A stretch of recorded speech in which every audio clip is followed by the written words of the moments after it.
यूं तो कश्मीर घाटी कई वीर गाथाओं की गवाह है। इस घाटी ने कई बहादुर सिपाहियों और उनकी बहादुरी को देखा है।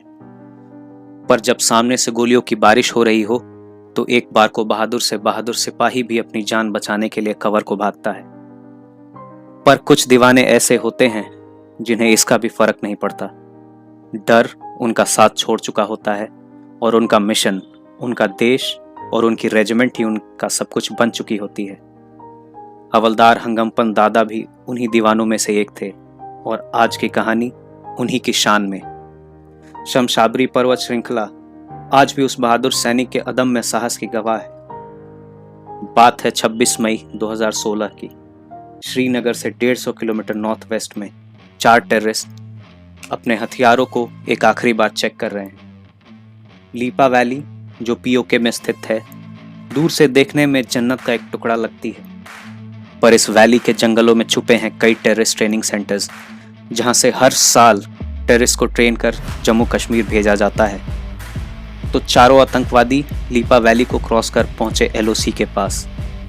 उनके सामने खड़ी थी पीओके को कश्मीर घाटी से अलग करने वाली शमशाबरी पर्वत श्रृंखला और 14,000 फीट की ऊंचाई पर भी अपनी मातृभूमि की रक्षा करते भारतीय सेना के जवान। पर टेररिस्ट भी पूरी तैयारी के साथ आए थे। वो अपने तय रास्ते पर छुपते छुपाते आगे बढ़ने लगे। यूं तो हमारे देश की सरकार ने अरबों रुपए खर्च करके पाकिस्तान से लगे बॉर्डर की फेंसिंग की है, पर हर साल बर्फबारी के कारण फेंसेस डैमेज हो जाते हैं और कई जगह ऐसी हैं जहां फेंसिंग करना संभव नहीं। ये आतंकवादी ऐसे ही सॉफ्ट स्पॉट्स का फायदा उठाते हैं। इन 4 टेररिस्ट ने भी एक ऐसे ही सॉफ्ट स्पॉट के रास्ते एलओसी में दाखिल हुए। सुबह होने ही वाली थी। आतंकवादी अंधेरे का फायदा उठाकर आगे बढ़ ही रहे थे कि 35 राष्ट्रीय राइफल्स के सिपाही जेएन बेट की नजर उन पर पड़ी। उन्हें कुछ मूवमेंट का अंदेशा हुआ तो उन्होंने सोचा कि यह कोई पहाड़ी जानवर होगा, पर वो कोई रिस्क नहीं लेना चाहते थे। हाथ में AK-47 और उंगलियां ट्रिगर पर दबाए वो अपनी पोस्ट से बाहर आए। अभी वो अपनी पोस्ट से कुछ 30 मीटर ही आगे आए होंगे कि उन्होंने बर्फ में पैरों के निशान देखे। उन्हें पूरा माजरा समझने में जरा भी देर नहीं लगी। बेट ने तुरंत ही यह मैसेज एको कंपनी कमांडर मेजर के अमृत राव को भेजी। उस समय 35 राष्ट्रीय राइफल्स के ज्यादातर जवान असम रेजिमेंट से थे। असम रेजिमेंट 1941 में बनी थी और इसके ज्यादातर सिपाही 7 नॉर्थ ईस्टर्न स्टेट से आते हैं। जिस रिज लाइन के आसपास टेररिस्ट को स्पॉट किया गया था, उस रिज लाइन के आसपास के चारों पोस्ट को इत्तला कर दिया गया। इन्हीं पोस्ट में से एक पोस्ट था साबू पोस्ट, जो कि रिज लाइन से लगभग 2000 मीटर नीचे था। सुबह के 5:45 बजे थे और साबू पोस्ट की जिम्मेदारी हवलदार हंगमपंत दादा और उनकी यूनिट की थी। हवलदार हंगमपंत दादा को बड़े सिंपल ऑर्डर्स मिले थे। उस रिज लाइन की घेराबंदी करनी है ताकि टेररिस्ट उसे पार करके नीचे ना उतरने पाए। दादा बचपन से ही बहुत बहादुर थे। एक बार उन्होंने अपने दोस्त को नदी में डूबने से बचाया था, बिना अपनी जान की परवाह किए। दादा ने 1997 में पैराशूट रेजिमेंट ज्वाइन की। उन्हें एक अच्छी खासी सेफ पोस्टिंग मिली थी असम रेजिमेंट में। ऐसी सेफ पोस्टिंग के लिए लोग सिफारिशें करवाते हैं, पर दादा का दिल तो देश के लिए धड़कता था। उन्होंने अपना ट्रांसफर 35 राष्ट्रीय राइफल्स में करवाया और वो भी कुपवाड़ा डिस्ट्रिक्ट में, ताकि वो टेररिस्ट और इनफिल्ट्रेटर्स के साथ मुकाबला कर सके। आर्मी वाले इसे प्यार से वैली हंटिंग भी कहते हैं। वो हमारी पोस्ट तक आ गए हैं, बस अब और आगे नहीं, यहीं खत्म कर देंगे। हवलदार हंगमपंत दादा के ये शब्द उनकी टीम में जान फूंकने के लिए काफी थे। उनकी यूनिट के जवान दादा के हौसले, बहादुरी और उनकी स्किल्स से अच्छी तरह वाकिफ थे और यही वजह थी कि वो सब दादा की बहुत इज्जत करते थे और उनके ऑर्डर्स दिल से मानते थे। उनकी यूनिट ने साबू पोस्ट के पास अपनी अपनी पोजीशन ले ली और टेररिस्ट से कांटेक्ट का इंतजार करने लगे। तभी कंपनी कमांडर ने चोटी की तरफ वाली पोस्ट LMG से फायर करने के इंस्ट्रक्शंस दिए। अपने डायरेक्शन में अचानक से हो रही ताबड़तोड़ फायरिंग से टेररिस्ट हड़बड़ा गए और साबू पोस्ट की ओर भागे।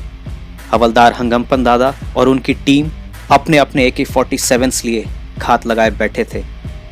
टेररिस्ट 2 टीम्स में स्प्लिट हो गए हवलदार दादा और उनकी टीम टेररिस्ट के फायरिंग रेंज में आने का इंतजार कर रही थी। तभी टेररिस्ट उनकी आंखों से ओझल हो गए। टेररिस्ट ने दादा और उनकी टीम को स्पॉट कर लिया था। जैसे ही दादा और उनकी टीम कुछ समझ पाती, 47 का बर्स्ट उनकी ओर आया और उन्हें कवर लेना पड़ा। टेररिस्ट ऊंचाई पर थे और लगातार गोलियां बरसा रहे थे। दादा की टीम के पास कवर में छुपे रहने के अलावा और कोई रास्ता नहीं दिख रहा था। तभी वो हुआ जिसकी किसी ने कल्पना नहीं की थी। अपने टीम को बैकफुट पर देख दादा अपना कवर छोड़ उठ खड़े हुए और अपनी फुली लोडेड 47 से फायर करते हुए टेररिस्ट के डायरेक्शन में दौड़कर भागने लगे। कुछ ही कदमों में वो दोनों टेररिस्ट के पास पहुंचे और अपनी पूरी मैगजीन उन दोनों के शरीर में खाली कर दी। दोनों टेररिस्ट वहीं ढेर हो गए। अगर दादा ने यह काम नहीं किया होता तो टेररिस्ट के 47 का बर्स्ट फायर किसी भी वक्त उनके यूनिट के लोगों की जान ले सकता था। अभी 2 टेररिस्ट बचे थे। दादा ने नई मैगजीन अपने 47 में भरी और उनकी नजर उधर घूमी जिधर बाकी बचे 2 टेररिस्ट बोल्डर के पीछे कवर लेकर छुपे थे। दादा के टीम ने अभी भी कवर ले रखी थी और दादा बिना कवर हाथों में 47 लिए शेर की तरह उन 2 टेररिस्ट का शिकार करने बढ़ चले थे। उस वक्त ऐसा लगता था मानो डर, जीवन, मृत्यु, इन सब बातों को दादा ने बहुत पीछे छोड़ दिया था। दादा की यूनिट ने लोगों ने आवाज लगाई, दादा सर रुक जाओ, कवर ले लो। लेकिन दादा उस दिन अपना भाग्य खुद लिख रहे थे। दादा उस बोल्डर की तरफ बढ़ने लगे। तब तक उनके बड़ी वारशांग वहां पहुंचे। वो दादा के पीछे थे और वारशांग ने उसके बाद जो देखा उसकी उन्होंने कल्पना भी नहीं की थी। बोल्डर के पीछे से तीसरे टेररिस्ट ने दादा पर बर्स्ट फायर किया, पर दादा फुर्ती से लाइन ऑफ फायर से बचने में कामयाब रहे। उस टेररिस्ट की यह भूल उसको बहुत महंगी पड़ने वाली थी। उसने दादा को अपनी लोकेशन का अंदाजा दे दिया था। दादा तेजी से उस बोल्डर के पास पहुंचे और दोनों के बीच हाथापाई होने लगी। दादा ने 47 के बट से उस पर हमला किया। 2-3 बट के बाद टेररिस्ट के हाथों से हथियार छूट गए। दादा ने उसकी गर्दन पकड़ी और एक जोर का झटका और तीसरा टेररिस्ट भी मौत की नींद सो गया। दादा अब चौथे टेररिस्ट की तलाश में बढ़े। तभी एक चट्टान के पीछे से एक गोली उनके गर्दन में आग लगी। दादा जमीन पर गिर पड़े। सफेद बर्फ में खून हो चुकी थी। इस कंडीशन में भी दादा ने अपनी मैगजीन की सारी गोलियां चौथे टेररिस्ट के डायरेक्शन में खाली कर दी। एक गोली चौथे टेररिस्ट को लगी और वो घायल हो गिर पड़ा। हमारे शेर ने मरते मरते भी आखिरी शिकार कर लिया था। पूरी टीम ने मिलकर चौथे टेररिस्ट को मार गिराया। फिर वो दादा की बॉडी के पास पहुंचे। दादा की उंगलियां अभी भी अपने 47 के ट्रिगर पर थी और उनकी मैगजीन खाली थी। मरते मरते भी भारत माता का वो वीर सिपाही आखिरी गोली और आखिरी सांस अपने वतन के नाम कर गया। उनकी बॉडी के पास खड़े उनके रेजिमेंट के लोग आंखों में आंसू और अविश्वास से दादा की बॉडी की ओर देख रहे थे। वो समझ ही नहीं पा रहे थे कि कुछ देर पहले उन्होंने क्या देखा।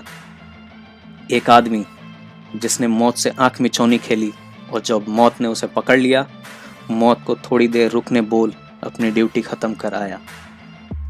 दादा की कहानी कुपवाड़ा से निकलकर पूरे देश में आग की तरफ फैल गई।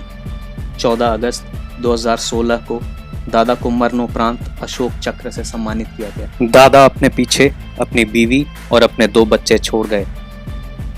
दादा की रेजिमेंट आसाम रेजिमेंट की एक मजेदार कहानी है। बदलू राम आसाम रेजिमेंट का एक सिपाही था जो वर्ल्ड वॉर 2 में शहीद हो गया था, पर उस वक्त क्वार्टर मास्टर ने उसका नाम राशन लिस्ट से नहीं हटाया और उसके नाम पे राशन रेजिमेंट को मिलता रहा। इस एक्स्ट्रा राशन से रेजिमेंट को बहुत मदद मिली और जवान भुखमरी से बच गए। बदलू राम हंगम्पन दादा जैसे सिपाही हमारे बीच तो नहीं है, पर उनकी शहादत ने हमें महफूज और जिंदा रखा हुआ है। On this note, the story teller signing off. जय हिंद।